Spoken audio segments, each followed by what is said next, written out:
Hai teman-teman, pernah nggak sih merasa gaji udah habis sebelum akhir bulan? Atau punya uang nganggur tapi bingung mau diapain? Daripada uangnya habis buat jajan terus, mending kita investasikan.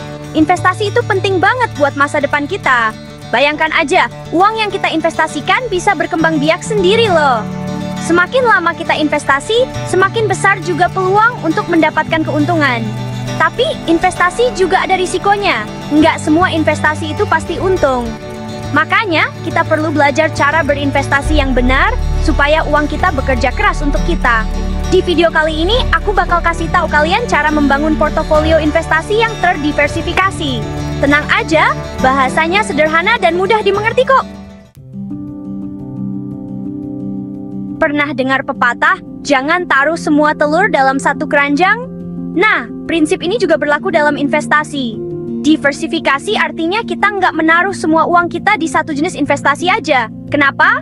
Karena setiap jenis investasi punya risiko dan potensi keuntungan yang berbeda-beda. Misalnya kita taruh semua uang di saham satu perusahaan aja. Kalau perusahaan itu bangkrut, habis deh uang kita.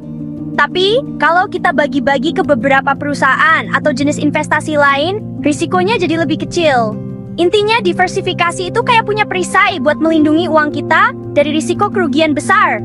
Semakin terdiversifikasi portofolio kita, semakin aman dan stabil deh investasinya. Sekarang, gimana caranya membangun portofolio investasi yang terdiversifikasi?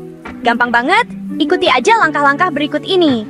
Pertama-tama, tentukan dulu apa tujuan kita berinvestasi. Mau beli rumah, dana pendidikan anak, atau pensiun dini.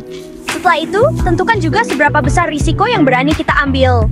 Alokasi aset artinya kita membagi-bagi uang investasi ke berbagai jenis aset, seperti saham, obligasi, properti, atau emas. Pembagiannya bisa disesuaikan dengan tujuan investasi dan tingkat risiko kita. Setelah menentukan alokasi aset, sekarang saatnya memilih instrumen investasi di setiap kelas aset. Misalnya di kelas aset saham, kita bisa pilih saham perusahaan A, B, atau C. Buat yang nggak mau ribet, bisa pilih reksadana atau ETF. Keduanya udah terdiversifikasi, jadi kita nggak perlu repot-repot milih instrumen investasi satu persatu. Terakhir, jangan lupa untuk mereview dan merebalancing portofolio secara berkala, minimal setahun sekali. Tujuannya untuk memastikan portofolio kita tetap sesuai dengan tujuan investasi dan tingkat risiko kita. Bagian 4. Pilihan investasi yang terdiversifikasi. Ada banyak banget pilihan investasi yang bisa kita pilih, mulai dari yang konvensional sampai yang kekinian. Saham, cocok buat yang berani ambil risiko tinggi dan mengincar keuntungan besar dalam jangka panjang. Obligasi, pilihan yang lebih aman daripada saham, cocok buat yang mengincar pendapatan tetap.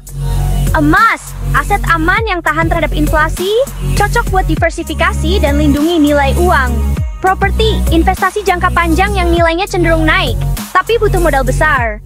Reksadana, cocok buat pemula karena praktis dan udah terdiversifikasi. ETF refund, mirip kayak reksadana, tapi bisa dibeli dan dijual di bursa saham. Ingat, pilihlah instrumen investasi yang sesuai dengan profil risiko dan tujuan investasi kita ya. Bagian 5. Tips jitu investasi. Sebelum menutup video ini, aku punya beberapa tips jitu buat kalian yang baru mau mulai investasi. Mulai dari sekarang. Nggak perlu nunggu kaya dulu baru investasi. Mulailah dengan nominal kecil dan tingkatkan secara bertahap. Jangan takut salah. Semua orang pasti pernah melakukan kesalahan. Anggap aja kesalahan sebagai pembelajaran berharga. Hindari investasi bodong. Pastikan kita berinvestasi di platform atau lembaga keuangan yang legal dan terpercaya. Jangan mudah tergiur keuntungan besar. Ingat, risiko tinggi, keuntungan tinggi. Pastikan kita memahami betul risiko dari setiap investasi. Konsultasikan dengan ahlinya. Kalau bingung, jangan ragu untuk konsultasi dengan perencana keuangan profesional. Yuk, mulai investasi dari sekarang dan raih masa depan yang lebih cerah.